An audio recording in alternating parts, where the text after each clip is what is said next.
పెంబర్తి అంటే హస్త కళాకారులకు పెట్టింది పేరు.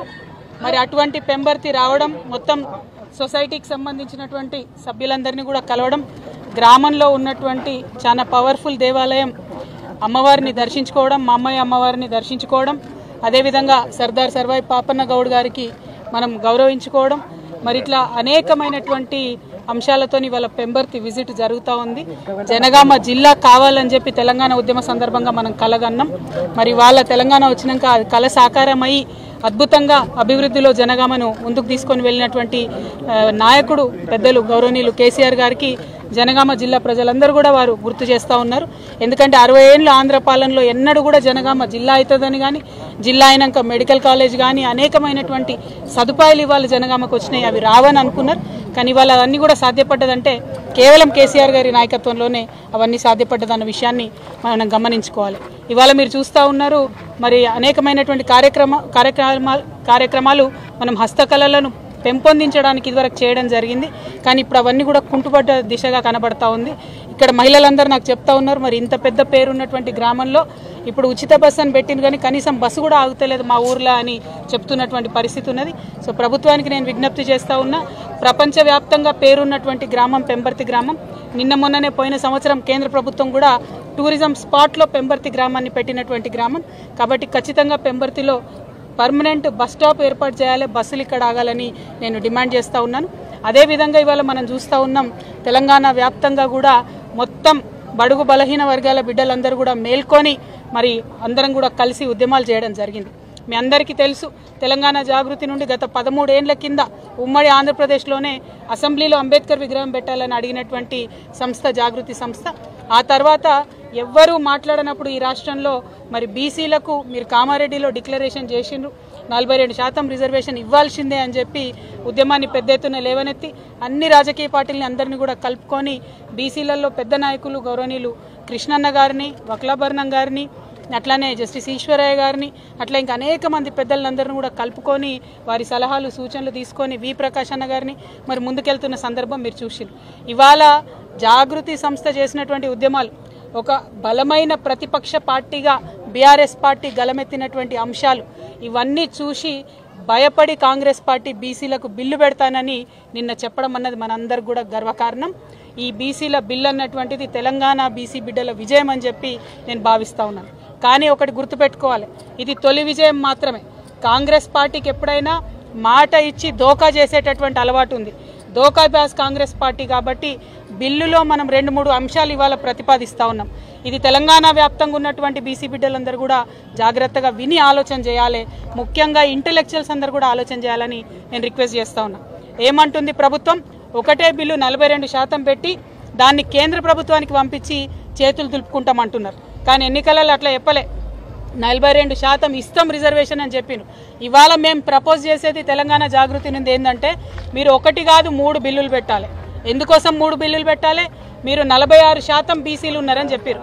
మరి 46% బీసీ ఆడబిడ్డలైనా మగబిడ్డలైనా చదువుకోవడానికి విద్యలో 46% రిజర్వేషన్లతో ఒక బిల్లు పెట్టాలి. రెండవది 46% మరి ఈ పిల్లలందరూ కూడా ఉద్యోగాలకు అప్లై చేస్తూ ఉంటారు కాబట్టి ఉద్యోగాలలో 46% రిజర్వేషన్తో ఇంకొక బిల్లు పెట్టాలి.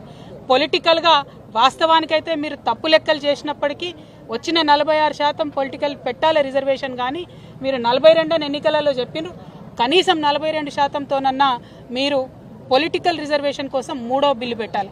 ఎందుకు 3 సపరేట్ బిల్లులు పెట్టమని డిమాండ్ చేస్తూ ఉన్నామంటే, మీరు ఈ బిల్లులు అన్ని అంశాలు ఒకటే బిల్లులో పెట్టి కేంద్రం మీద తోసేసి చేతులు దులుపుకుంటే మీరు కేవలం మభ్యపెట్టినట్టయితే తప్పితే ఆ వాస్తవమైనటువంటి బెనిఫిట్ బీసీ బిడ్డలకు దక్కదు. నిజంగానే బీసీలు 46% కన్నా ఎక్కువ ఉన్నారు, 52% ఉన్నారని చెప్పి ఎప్పుడో కేసీఆర్ గారు చేసిన సర్వేలో తేలింది. కానీ మీరు అది కాకుండా తప్పు లెక్కలు చేసి 46 అన్నారు. మరి 46% ఉంటే 46% మందికి విద్యలో అయితే రిజర్వేషన్ ఉండాలి కదా. ఈ విషయం స్టూడెంట్స్ అందరూ కూడా బాగా ఆలోచించాలి. ఇవాళ బీసీ స్టూడెంట్స్ అందరూ కూడా సీరియస్గా ఈ అంశాన్ని తీసుకొని సెపరేట్ బిల్ ఎడ్యుకేషన్ కోసం పెట్టాలనేటటువంటిది మనం ఖచ్చితంగా డిమాండ్ చేయాలి. రెండవది ఎంప్లాయ్మెంట్ కోసం చూసేటటువంటి పిల్లలు, మరి నిజంగానే మన జనాభా 46% ఉంటే ఎందుకు 42% ఇస్తారు? 46 ఉంటే 46 ఇవ్వాలని ఎంప్లాయ్మెంట్లో సపరేట్గా పెట్టాలని డిమాండ్ చేయాలి. ఇక మూడవది పొలిటికల్ రిజర్వేషన్ కాంగ్రెస్ పార్టీ చెప్పినట్టుగా 42% ఇవ్వాల్సినటువంటి అవసరం ఉంది. అయితే ఇందులో కూడా ఒకటే, మీరు ఇవాళ బిల్లు పెట్టి ఇమీడియట్గా నెక్స్ట్ డే నోటిఫికేషన్ ఇచ్చి మీరు ముందుకెళ్ళినట్టయితే ఎన్నికలలో అది సాధ్యపడుతుంది. కానీ మీరు ఇవాళ బిల్లు పెట్టి వాళ్ళు వీళ్ళు కోర్టుకు వెళ్ళేటటువంటి అవకాశాలు ఇచ్చి ఆ చేతులు తులుపుకునే ప్రయత్నం చేస్తున్నారని నిర్దిష్టమైనటువంటి సమాచారం మా దగ్గర వస్తున్నది.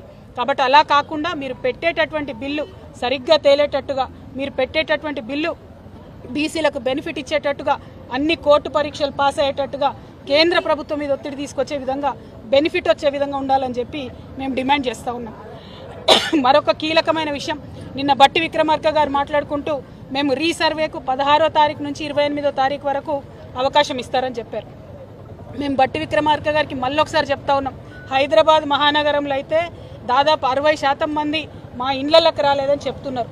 చాలా గ్రామాలలో కూడా అదే పరిస్థితి మనకు కనబడుతుంది. కాబట్టి అది 15 రోజులు కాకుంటే నెల రోజులు టైం ఇచ్చినా మంచిదే. మీరు మాత్రం విస్తృతంగా దీన్ని ప్రచారం చేయండి, అడ్వర్టైజ్మెంట్లు వేయండి. టోల్ ఫ్రీ నంబర్ ఏంటిదన్నది అన్ని బస్ స్టాప్ల మీద, అన్ని న్యూస్ పేపర్లలో ఫ్రంట్ పేజీలో అడ్వర్టైజ్మెంట్లు వేయండి. మీ ముఖ్యమంత్రి గారు బొమ్మ వేసుకున్నాడు కాదు, బీసీల బతుకులు మార్చేటటువంటి ఈ టోల్ ఫ్రీ నంబర్ని మీరు ఫ్రంట్ పేజ్ అడ్వర్టైజ్మెంట్లలో వేయండి. అన్ని టీవీ మాధ్యమాల ద్వారా విస్తృతంగా ప్రచారం కల్పించండి. ఎవరైతే మిస్ అయినరో వాళ్ళందరూ ఎన్రోల్ అయ్యేటట్టు చేయండి. కొంతమంది ఎన్రోల్ అయిన వాళ్ళు కూడా మేము మా ఉపకులం పేరు చెప్పలేదు అనేటటువంటి అంశాలు కూడా మా దగ్గరకు వచ్చి చెప్పారు. ఇప్పుడు ఎస్సీ వర్గీకరణ అంశం కూడా మాట్లాడుతున్నారు, అందులో ఉపకులాలకు సపరేట్గా రిజర్వేషన్లు ఇస్తూ ఉన్నారు. కాబట్టి కొంతమంది అక్క మరి మేము మా ఉపకులం చెప్పుకోలేదని అంటున్నారు. మరి దానికి సంబంధించి మీరు ఎట్లా ఆలోచన చేస్తారో ఖచ్చితంగా, ఎట్లాగో 16th to 28th టైం ఇచ్చారు కాబట్టి ఆ టైంలో ఆల్రెడీ ఇచ్చినటువంటి వాళ్ళు కూడా ఎట్లా రిజిస్టర్ చేసుకోవాలో కూడా ప్రభుత్వం సీరియస్గా ఆలోచించాలి. ఎందుకంటే ఇది ఎప్పుడో ఒక్కసారి జరిగేది, ఆనాడు ఎప్పుడో బ్రిటిష్ కాలంలో జరిగింది. మళ్ళీ ఇవాళ ప్రజాస్వామ్యవాదుల బీసీ బిడ్డల ఒత్తిడితోని ఇవాళ జరిగింది. ఇన్నేళ్ల తర్వాత జరిగినటువంటి దాన్ని దయచేసి సంపూర్ణంగా విజయవంతం చేయండి, ఆ ఫలితం ప్రజలకు అందేలాగా చేయండి అని కాంగ్రెస్ పార్టీ నాయకులు నేను డిమాండ్ చేస్తూ ఉన్నాను. బీసీ నాయకులకు, బీసీ మేధావులకు, తెలంగాణ సమాజానికి కూడా నేను ఒకటే రిక్వెస్ట్ చేస్తా ఉన్నా, మనందరికీ పోరాటం అలవాటే. తెలంగాణ ఉద్యమంలో కూడా ఎన్నో ఎత్తుపల్లాలు చూసినాం, ఒక అడుగు ముందుకేస్తే 3 అడుగులు వెనకబడేటువంటి పరిస్థితులు చూసినాం. ఇది తొలి మెట్టు మాత్రమే, తొలి విజయం మాత్రమే.